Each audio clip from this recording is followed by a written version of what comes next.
नमस्कार विद्यार्थी मित्रों, आज मैं आपको कक्षा 4 विषय आसपास में प्रथम सत्र में प्रकरण नंबर 6 गब्बू का सपना प्रकरण की चर्चा करूंगी।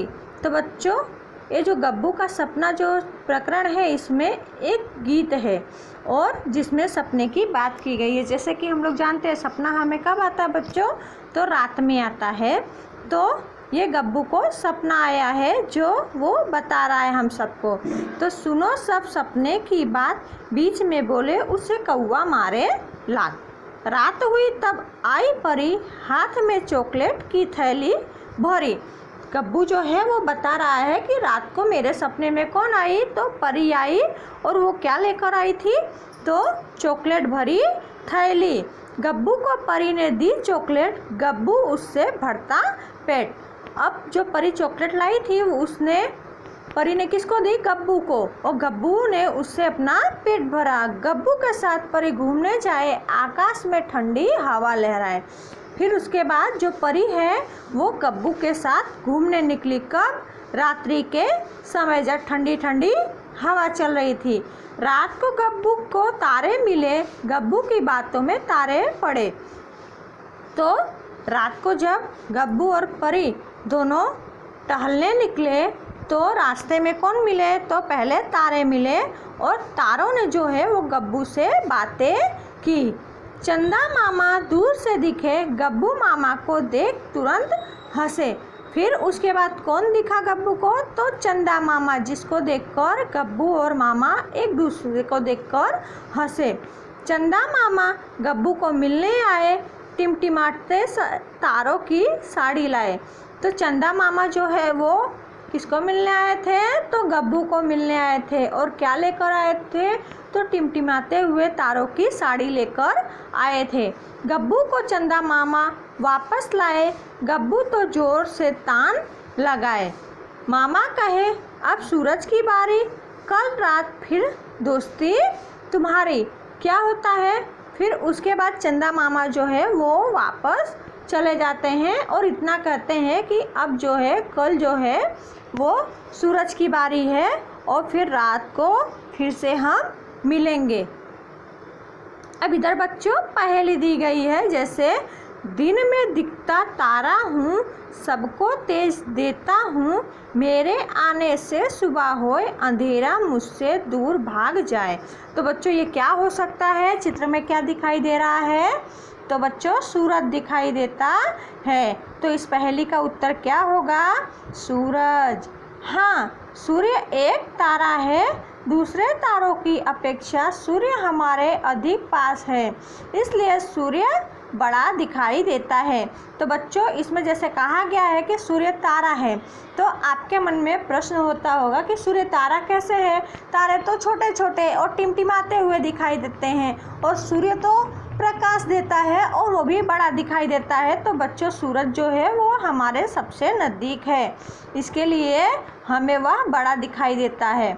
अब आपको प्रश्नों के उत्तर अपने मन से सोच के कहना है। आपने दिन में तारा देखा है, तो हाँ, कौन सा तारा देखा है, तो बच्चों सूरज। रात को आकाश में क्या क्या दिखाई देता है, क्या क्या दिखाई देता है, सबको पता है कि चंदा मामा और तारा।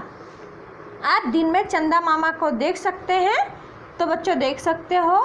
तो हाँ, जिस तरह हम जानते हैं कि चंद्र की जो कलाएं हैं वो दो पक्षों में होती हैं, ये तो सब जानते हैं, शुक्ल पक्ष और कौन सा पक्ष, कृष्ण पक्ष। तो शुक्ल पक्ष यानी उजियारा पक्ष, जिसमें हम चंद्रमा को दिन में देख सकते हैं। उसके बाद दूसरी पहेली आई, रात को दिखता हूँ, सबको ठंडक देता हूँ, मेरी कला तो रोज़ बदलती, तारावली मेरा साथी कहलाती। तो इसका आंसर आप लोग बच्चों जानते हो क्या होगा, तो चंदा मामा। हाँ, चंदा मामा कभी कभी शाम के समय भी आकाश में दिखाई देते हैं, कभी छोटा तो कभी बड़ा। चंदा मामा सबके मामा कहलाते हैं, जिसको हम सब लोग जानते हैं बच्चों। उसके बाद है, पढ़ना है आपको, मैं सूरज हूँ, उजाला फैलाता हूँ, मेरी गैर हाजिरी हो तो रोग फैलते हैं, मेरे बिना अनाज फल साग सब्जी नहीं उग सकते। मैं तुम्हारे निकट का तारा हूँ और दिन में होता हूँ। कुछ लोग मेरी पूजा उपासना भी करते हैं। उसी तरह चंद्र के बारे में पढ़ना है। क्या पढ़ना है? मैं चंद्र हूँ और रात को दिखता हूँ। मेरे कारण ही उजाला और अंधेरा पक्ष होता है। मेरे दिखने से कुछ त्यौहार मनाए जाते हैं। समुद्र में मेरे कारण ही ज्वार भाटा आता है। मैं ही पृथ्वी का इकलौता उपग्रह भी हूँ। अब बच्चों तारों के बारे में पढ़ेंगे। तो मैं तारा हूँ, टिमटिमाता हूँ। मैं जगमग जगमग करता हूँ, कभी गायब भी हो जाता हूँ। मैं अलग अलग रंग का दिखाई देता हूँ। मेरी मदद से मेरी अंधेरे में दिशा जान सकते हो। कौन से तारे की मदद से बच्चों? तो ध्रुव तारे की मदद से। तुमसे बहुत दूर होने से तुम्हें छोटा दिखाई देता हूँ। तो बच्चों यहाँ पर जो है इसको आपको ध्यान रखना है कि ध्रुव तारा आकाश में हमेशा उत्तर दिशा में दिखाई देता है। आकाश दर्शन करने में मज़ा आता है। आकाश में विभिन्न प्रकार के तारों के समूह दिखाई देते हैं। तारों के इन समूहों को विभिन्न नाम दिए गए हैं, जैसे कि जानते हो सप्तऋषि तारा का समूह, शिकारी तारा, हरणीय तारा। इस तरह बच्चों ये जो तारे हैं ये समूह में रहते हैं। अब बच्चों त्यौहार लिखना है। तो जैसे सूर्य के आधार पर कौन सा त्यौहार हम मनाते हैं? तो मकर संक्रांति मनाते हैं, ठीक है। और चंद्र के आधार पर तो ईद मनाते हैं। और ये जो तारे दिखाई दे रहे हैं इनके आधार पर कौन सा त्यौहार मनाई जाता है? तो इसके आधार पर बच्चों क्रिसमस या नाताल मनाया जाता है। बच्चों आपको ये जानना जरूरी है, सूरज मकर राशि में प्रवेश करता है तब उसे मकर संक्रांति कहते हैं। उत्तरायण की इस ऋतु में तेलीय पदार्थ खाना लाभदायक है। उत्तरायण में इसलिए तिल पापड़ी खाई जाती है। उत्तरायण का त्यौहार विभिन्न धर्म के लोग मनाते हैं। एक मज़े की बात है, हरभजन सिंह रोज़ शाम को घूमने जाता है। ऑफिस से वापस आकर घूमने जाना इसका नियम। अंधेरा हो तब तक घूमना। आज जून महीने की 21वीं तारीख थी। रोजाना से 2 किलोमीटर अधिक आगे पहुंच गया। ऐसा क्यों हुआ? बच्चों हम लोग जानते हैं ऐसा होने का कारण, जो 21 जून है उस दिन क्या होता है? सबसे बड़ा दिन होता है और सबसे छोटी रात होती है। इसके कारण जो है हरभजन जो है वो 2 किलोमीटर आगे निकल गया, ठीक है ना। अब बच्चों स्वाध्याय की ओर आते हैं। तो स्वाध्याय में पहला प्रश्न है, दोपहर 2 घंटे के लिए सूरज अस्त हो जाए तो क्या होगा? तो बच्चों जैसा हम जानते हैं कि अगर सूरज 2 घंटे के लिए अस्त हो जाए तो कैसा होगा?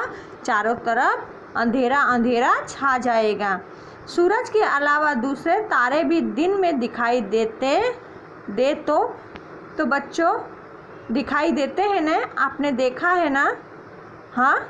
और अगर ये तारे दिन में दिखाई देंगे सूरज के सिवा तो भी इनका प्रकाश कैसा होता है? तो वो कम ही होता है, ठीक है ना। सूरज क्योंकि वो सबसे ज़्यादा प्रकाशित तारा है। रात को अंधेरे में अचानक सूरज निकल आए तो,